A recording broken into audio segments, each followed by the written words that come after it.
Последние 2 месяца в парламенте Абхазии активно проводились слушания на тему кадастрового кризиса. С момента вступления в силу нового закона о кадастре многие граждане Абхазии столкнулись с трудностями в оформлении сделок с недвижимостью. Сразу 2 парламентских комитета взялись за анализ ситуации: Комитет по экономической политике и реформам и Комитет по государственно-правовой политике. Закон о кадастре недвижимости вступил в силу с 1 октября, да, но существуют очень серьезные проблемы в правоприменительной практике.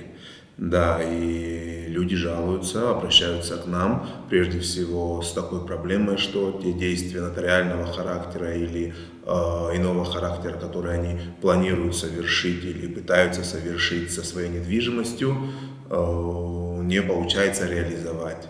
Это касается иногда даже просто вопросов наследования. Да, эта проблема, она очень сильно волнует людей, ну и нам, естественно, и ко мне, как председателю Комитета по государственно-правовой политике, скажем так, курирующему, да, эту зону, скажем так, обращаются очень много людей. Это если мы говорим только о граждан. Помимо этого, немало обращений было именно уже от специалистов, работающих в этих областях. Это специалисты из БТИ, это нотариусы, которые обращались к нам. Одно из заседаний комитетов было именно по их просьбе у нас организовано. Несколько слушаний в парламенте прошли с участием журналистов, но часть заседаний провели в закрытом режиме. Чтобы понять, с какими трудностями сталкиваются граждане Абхазии, мы обратились к адвокату по гражданским и уголовным делам Дмитрию Джопуа. Дела с недвижимостью – это часть его рутинной работы последние 16 лет. Вот с 1 октября у нас вступил закон о кадастре недвижимости в силу. То есть получается, что с 1 октября БТИ, я буду говорить про район Гагарский, где я работаю. Получается, что БТИ уже не работает. Далее, все свои дела, которые граждане обращаются помочь для оформления своей недвижимости, получается, обращаются, и ты уже по налаженной схеме, по сложившейся практике и идешь в БТИ. Допустим, вот первый момент – ввод в эксплуатацию. Человек, лицо физическое, получил, гражданин, разрешение на строительство жилого дома. Утвержденный проект, согласованный со всеми службами архитектора, распоряжение. Все, лицо это закончило строительство, хочет ее ввести в эксплуатацию. Первым делом, что он и делает? Идет в БТИ, получает техническую документацию, где техник БТИ указывает жилая площадь, вспомогательная, прочее. Все параметры, которые необходимо указать в своих технических документах. Далее с этими документами ты идешь в администрацию, обращаешься, прошу разрешить ввести в эксплуатацию. Архитектурный отдел тебе выдает акт ввода в эксплуатацию, где указывает все эти параметры, которые были в БТИ. Дальше получаешь разрешение на ввод в эксплуатацию. После этого по старой схеме ты шел, в БТИ, БТИ его регистрировало. В тот же день они тебе выдавали домовую книгу. Сейчас БТИ не работает. Получается, что ты должен прийти в кадастровую палату сдать. В кадастровую палату ты сдаешь распоряжение ввода в эксплуатацию, но кто тебе выдает домовую книгу? Кадастровая палата говорит, что мы не выдаем домовую книгу. То есть вот этот вопрос завис. По словам директора Государственной кадастровой палаты Тимура Сангуля, и ввод в эксплуатацию, и выдача домовой книги, и вопросы самовольного строительства, пристройки, перестройки и многие другие остаются в ведении БТИ. Закон о кадастре не отнимает все функции у Бюро технической инвентаризации. Мы это и давно, очень долго проговаривали с БТИ, функций очень много осталось. Первая функция – это ввод объекта в эксплуатацию. То есть строительство, завершение строительства, архитектурная экспертиза проводится. Для цели архитектурной экспертизы проводится работы, технический осмотр, подготовка технического плана, чтобы архитектура знала, как выглядит объект по факту. На архитектурный план и фактический план не всегда сходятся. В большинстве случаев никогда не сходятся. И это, условно, та работа, которую должны делать БТИ. Это тот же самый технический план, который был до закона, и то, что условно называется кадастровыми работами внутри помещений. Потом согласовательная перестройка вашего помещения или перестройка или достройка вашего здания тоже через БТИ, потому как вы подаете архитектурный план в архитектурную администрацию, администрация снова проводит экспертизу на входе документов и на выходе, когда вы завершаете строительство, снова участвует БТИ как эксперт, который представляет соответствие представленных документов. Тот же самый ввод, только уже учтенного объекта. И далее самострой. Когда самострой появляется, мы получаем информацию, то есть к нам обращается гражданин, например, поставить объект на самовольной постройки. Мы направляем уведомление в администрацию о том, что на их территории появился объект самовольной постройки, и они должны принять по нему решение. Чтобы принять решение, вы должны провести снова экспертизу. Соответствует ли он требованиям, находится ли он в положенном месте или может ли находиться в той зоне, где они собирались вообще разрешать строительство. Сотрудники БТИ не согласны с утверждением, что функционал бюро остался прежним, хотя, казалось бы, все говорят об одном и том же законе. К сожалению, с 1 октября, когда вступил в силу закон о кадастре, БТИ приостановила основную свою деятельность. То есть то сопровождение сделок, выдача справок характеристик, выдача технических паспортов для муниципальной собственности, вторичных технических паспортов, выдача справок, документов, ответы на запросы адвокатов, судов, налоговой инспекции, выдача вся деловая переписка, собственно, остановилась. Мы только выдаем по запросу муниципальных наших местных органов, по запросу или жилуправления, или архитектурного управления. Значит, за каждой справочкой человек вынужден обращаться в кадастровую палату. Не говоря о какой-то более крупной сделке, когда это купля, продажа, даже вот такие простые бытовые справки, которые нужны на уровне того, чтобы человек налог оплатил, где-то какую-то справку, юридический адрес зарегистрировал, все необходимо обращаться в кадастровую палату. Это очень усложняет жизнь людям. То, что мы должны выдавать, как он перечислил, это тоже не прописано в законе. Если почитать закон, то он исключает все функции БТИ. Вы понимаете, он настолько всеобъемлющий, что они забрали все.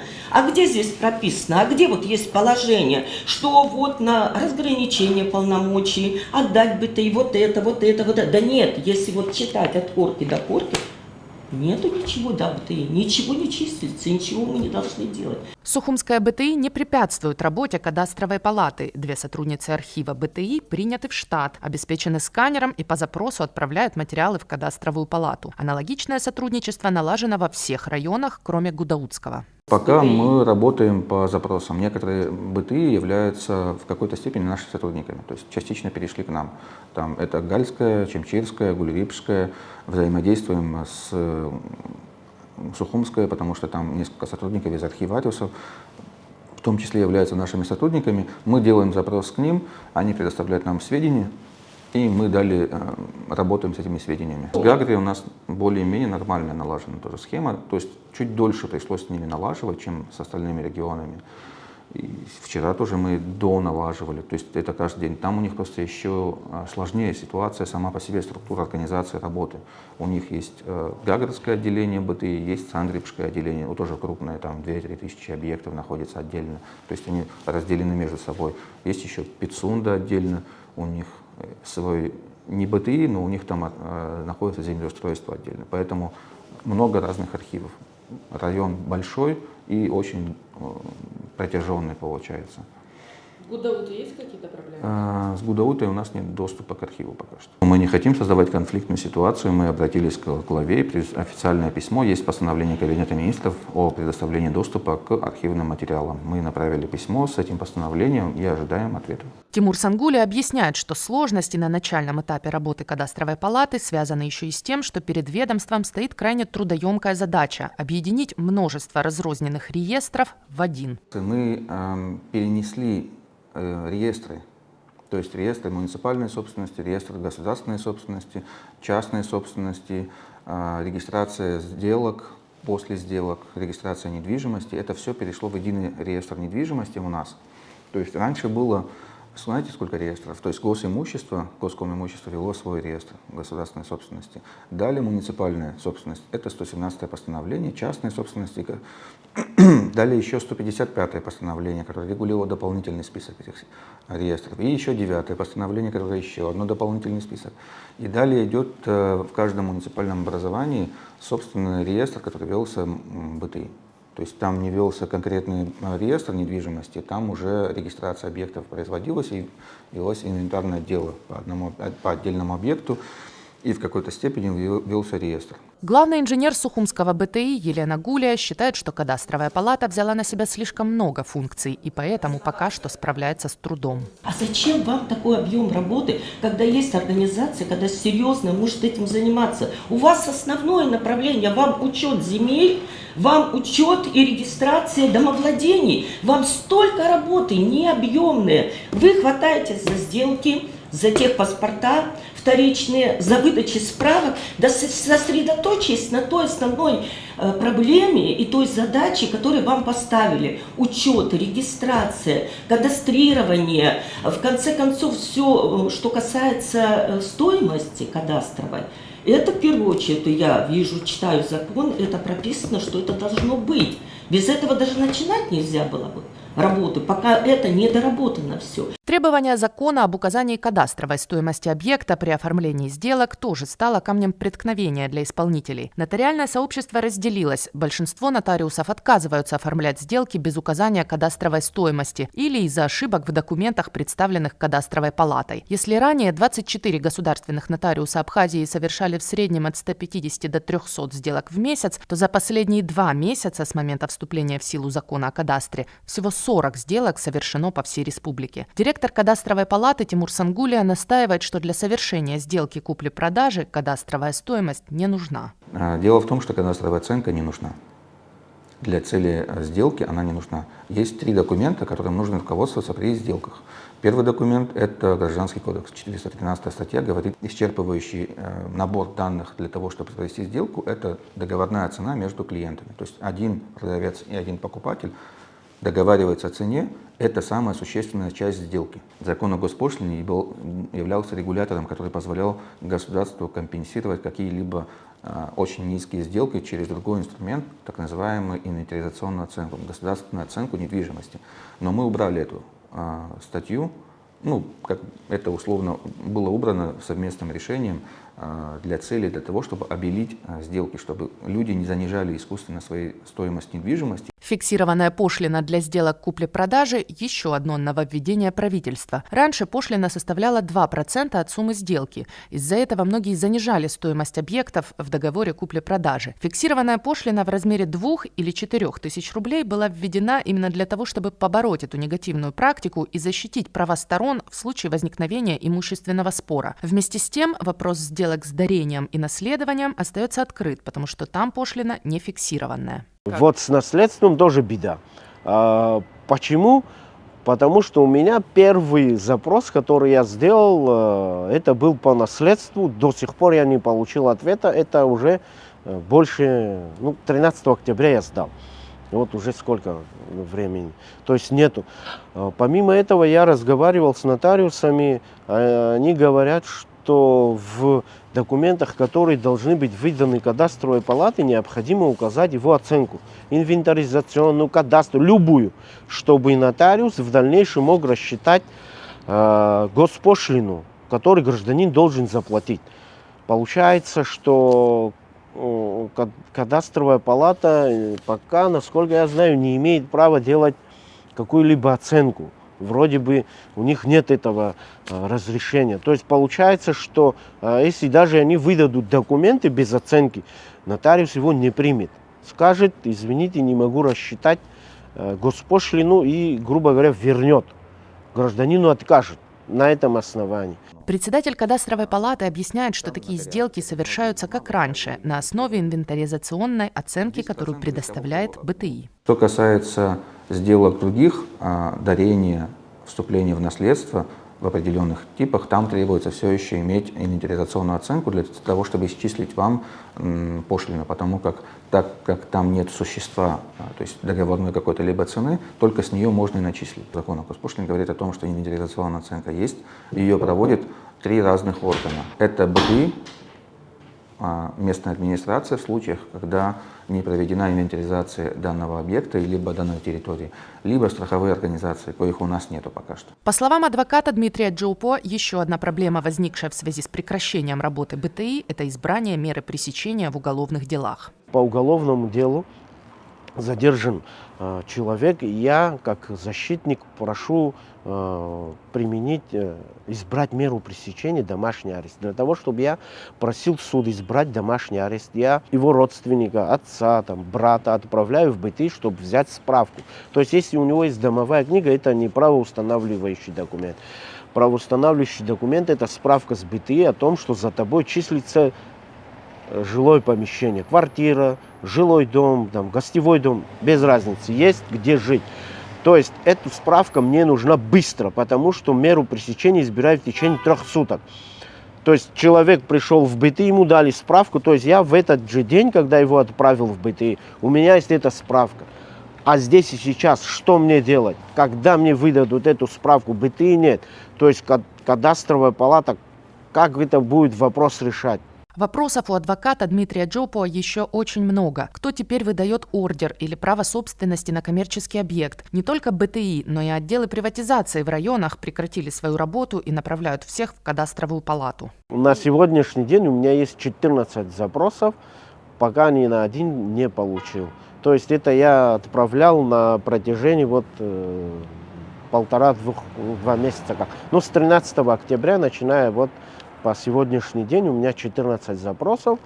Я надеюсь, хоть какое-то продвижение будет. Просто когда люди обращаются, граждане обращаются за юридической помощью, и в процессе разговора ты им объясняешь, что по закону об обращении граждан государственные органы или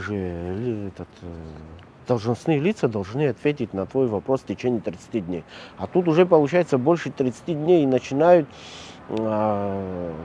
звонить, спрашивать, вы нам говорили 30 дней, а тут получается, что вы больше. То есть что случилось, почему не идет? Тимур Сангулия подтверждает, что с ответами на адвокатские запросы есть сложности, связанные с объективными причинами. С адвокатами мы постепенно начинаем разбираться. Ввиду отсутствия доступа к некоторым архивам, мы не могли предоставить информацию до начала ноября. То есть у нас есть информация по всем архивам БТИ до 2022 года. Но свежих данных за 2022-2023 год нам никто не позволял, то есть внедряться в систему и заново ежедневно их обновлять. И мы сейчас занимаемся текущей работой. Это запрос данных у БТИ, переобновление своих сведений и выдаем информацию. Но так как у нас нет электронной базы какой-либо у БТИ, просто взять, посмотреть в базе, есть ли собственники или нет собственники, невозможно. И нам приходится самим принимать какие-то технические решения, как отсканировать, распознать все 150 тысяч документов, чтобы понять, есть ли собственник вообще или нет собственника. Главный инженер Сухумского БТИ Елена Гуля утверждает обратное. Она говорит, что электронная база данных в Сухумском БТИ ведется, но ее никто не истребовал. У нас, скажем, примитивная программа, но тем не менее она существует. У нас ведутся бумажные носители регистрации прав собственности. У нас сидят регистраторы, которые после нотариальной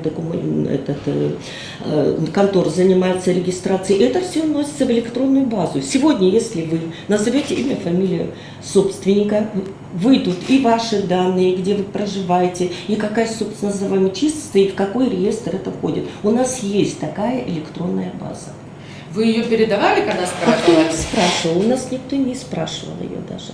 Очевидно, что закон о кадастре важен и нужен. Регистрация и учет объектов недвижимости – это база, без которой не может развиваться экономика и государство в целом. Но также очевидно, что с реализацией закона есть сложности и противоречия. Заслушав мнение всех заинтересованных сторон, парламентский комитет по правовой политике рекомендует отложить вступление закона в силу еще на 1,5 года. Как мне кажется, что есть несовершенство законодательства, и когда одни нормы противоречат другим, или есть вообще какая-то, не работает правоприменительная практика, и мы хотели выйти из этого кризиса. Мы поэтому решили отсрочить его вступление в силу, чтобы дать возможность исполнительной власти подготовить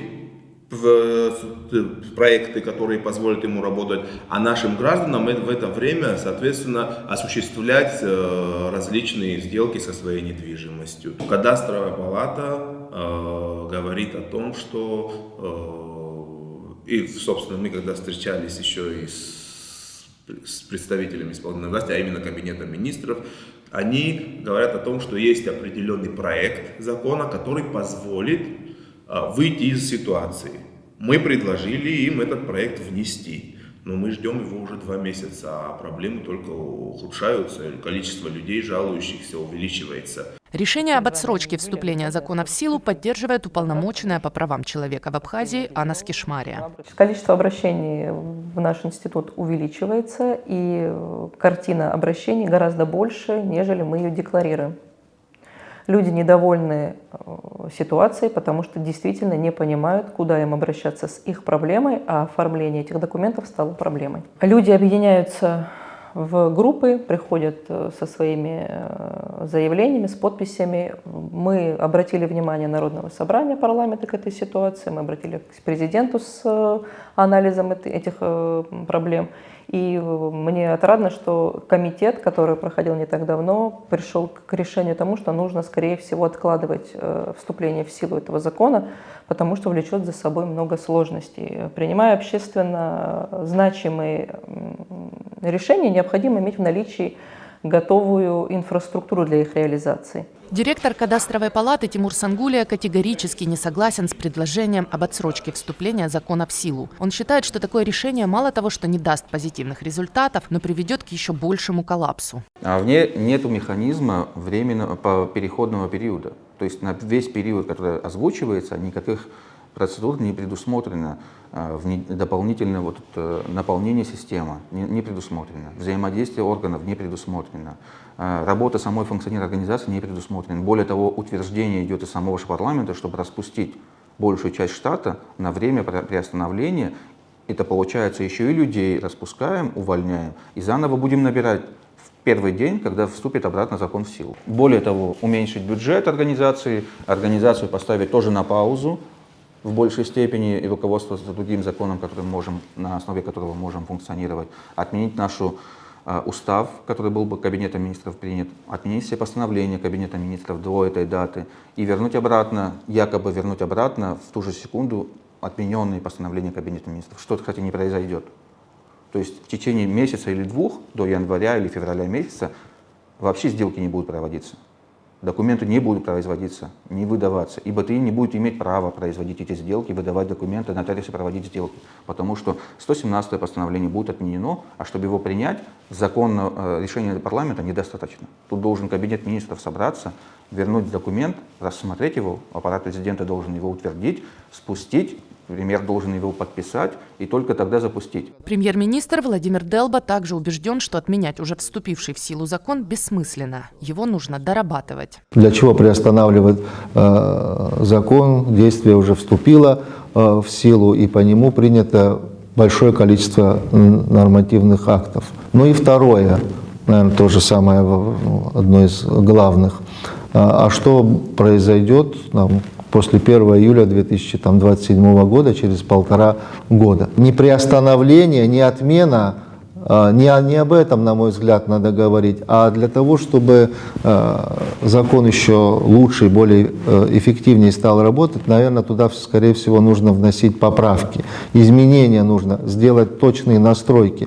Это так бывает, мы сейчас только что об этом с вами говорили, сразу все не происходит правильно, гладко, тяжело. Да, закон трудно идет, тяжело, мы все это прекрасно понимаем. Но пока мы не будем, как говорится, исправлять ошибки, мы так приостановлением абсолютно ничего не добьемся. Владимир Делба подтвердил, что поправки практически готовы и в ближайшее время будут направлены в парламент. Эти поправки, по мнению правительства, помогут разрешить наиболее острые противоречия, сложившиеся между исполнителями закона. Мы, опираясь на наши консультации, переговоры с работниками БТИ, с нотариусами, да, вот есть особенности, правительство слышит, реагирует, мы тут же принимаем меры. У нас есть документы, которые принимаются день в день, сразу для того, чтобы менять ситуацию к лучшему. В данном случае, что мы предлагаем? Первое. Легализация перепланировок жилых помещений. Все, что перестроили и не оформлено, или недолжным образом оформлено, по фактическому состоянию дел принять на кадастровый учет и на регистрацию. Это первое. Второе. Продление срока действия норм закона о кадастре о нотариальном удостоверении договоров отчуждения недвижимости до 1 января 1931 года.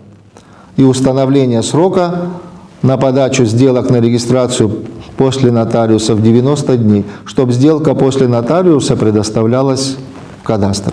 Вот это тоже механизм, это то, о чем мы слышали от нотариусов. Я думаю, здесь мы найдем понимание. Третье. Приостановление норм кадастровой стоимости и оценки, которые и так не применены до принятия соответствующих решений правительства и изменения налогового законодательства. Это такая же вот ситуация, как и предыдущая.